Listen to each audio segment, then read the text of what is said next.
സ്പെയിനിലെ കാറ്റലോണിയയിൽ 1175 ജനിച്ച വിശുദ്ധ റെയ്മണ്ട് അരഗോണിലെ ജെയിംസ് ഒന്നാമൻ രാജാവിന്റെ ഉപദേശകനായിരുന്നു. രാജാക്കന്മാരോടും പ്രഭുക്കളോടും സുവിശേഷം പങ്കുവെക്കുന്നതിൽ വിശുദ്ധൻ മടിച്ചിരുന്നില്ല. ധാർമ്മികതയുമായി ഒത്തുതീർപ്പ് നടത്തുന്ന അവരുടെ ജീവിതങ്ങളെയെല്ലാം അദ്ദേഹം നിശ്ചിതമായി വിമർശിച്ചിരുന്നു. അദ്ദേഹത്തിന്റെ അത്തരം വിമർശനങ്ങൾക്ക് ജെയിംസ് രാജാവും വിധേയനായി. രാജാവ് ദൈവഭക്തനായിരുന്നുവെങ്കിലും സദാചാര വിരുദ്ധമായ ചില ബന്ധങ്ങളിൽ ഏർപ്പെട്ടിരുന്നത് റെയ്മണ്ടിനെ വിഷമിപ്പിച്ചു. പാപത്തിൽ തുടരുമ്പോൾ ദൈവാനുഗ്രഹം ഉണ്ടാവുകയില്ല എന്നും അതുകൊണ്ട് പാപവഴികൾ ഉപേക്ഷിച്ച് മാനസാന്തരപ്പെടണമെന്നും വിശുദ്ധൻ രാജാവിനെ ഉപദേശിച്ചു. എന്നാൽ വിശുദ്ധന്റെ ഈ ഉപദേശം രാജാവിന് തീരെ ഇഷ്ടമായില്ല. പാപം കലർന്ന തൻ്റെ ജീവിത രീതി ഉപേക്ഷിക്കാനും അദ്ദേഹം തയ്യാറായില്ല. തൻ്റെ ഉപദേശങ്ങൾക്ക് വില കൽപ്പിക്കാത്ത രാജാവിൻ്റെ സദസ്സിൽ അദ്ദേഹത്തിൻ്റെ ഉപദേശകനായി തുടരാൻ വിശുദ്ധ റെയ്മണ്ട് തയ്യാറായില്ല. അദ്ദേഹം പറഞ്ഞു, പാപത്തിൽ തുടരാൻ ആഗ്രഹിക്കുന്ന അങ്ങയോടൊപ്പം ഇനിയും സഹകരിക്കുന്നതിൽ അർത്ഥമില്ല.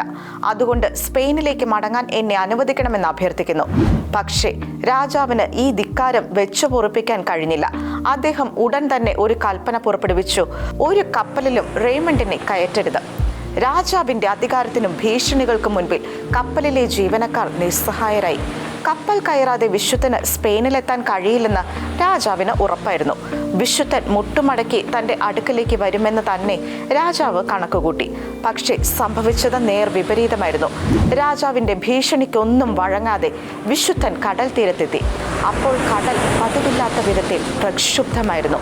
അദ്ദേഹം തൻ്റെ മേലങ്കി ഊരി തിരമാലകൾക്ക് മീതെ വിരിച്ചു. അതിൽ ഒരു കുരിശു രൂപം വരച്ചു. ദൈവത്തിൻ്റെ അത്ഭുതം പ്രകടമാകുന്നതിനു വേണ്ടി മുട്ടുകുത്തി നിന്ന് പ്രാർത്ഥിച്ചു. പിന്നെ അക്ഷരാർത്ഥത്തിൽ അവിടെ സംഭവിച്ചത് ഒരു അത്ഭുതം തന്നെയായിരുന്നു. മേലങ്കി ഒരു വള്ളം പോലെ വെള്ളത്തിന് മീതെ ഉയർന്നു നിന്നു. വിശുദ്ധൻ വള്ളത്തിലേക്ക് എന്നതുപോലെ മേലങ്കിയിലേക്ക് കയറി. കാറ്റ് നിലച്ചു. കടൽ ശാന്തമായി. മേലങ്കി തിരമാലകൾക്ക് മീതെ സഞ്ചരിച്ചു തുടങ്ങി. നിന്നും ഇരുന്നും വിശുദ്ധൻ യാത്ര തുടർന്നു. മയോർക്കയിൽ നിന്ന് ബാഴ്സലോണയിലേക്ക് 1-2 കിലോമീറ്റർ അല്ല, 100 കണക്കിന് കിലോമീറ്റർ. മനുഷ്യന് മനസ്സിലാക്കാൻ കഴിയുന്ന ഒന്നായിരുന്നില്ല ഈ യാത്ര. കാരണം അതൊരു അതിശയ യാത്രയായിരുന്നു. ഈ വിവരം രാജാവിൻ്റെ കാതുകളിലെത്തി. അദ്ദേഹം നടുങ്ങിപ്പോയി. അദ്ദേഹത്തിന് തൻ്റെ പാപം എന്താണെന്ന് മനസ്സിലായി.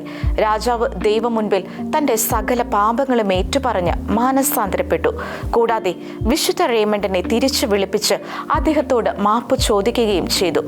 മാനസാന്തരത്തിന് അനുയോജ്യമായ ഫലങ്ങൾ നൽകിയുള്ള ജീവിതമാണ് രാജാവ് പിന്നീട് നയിച്ചത്.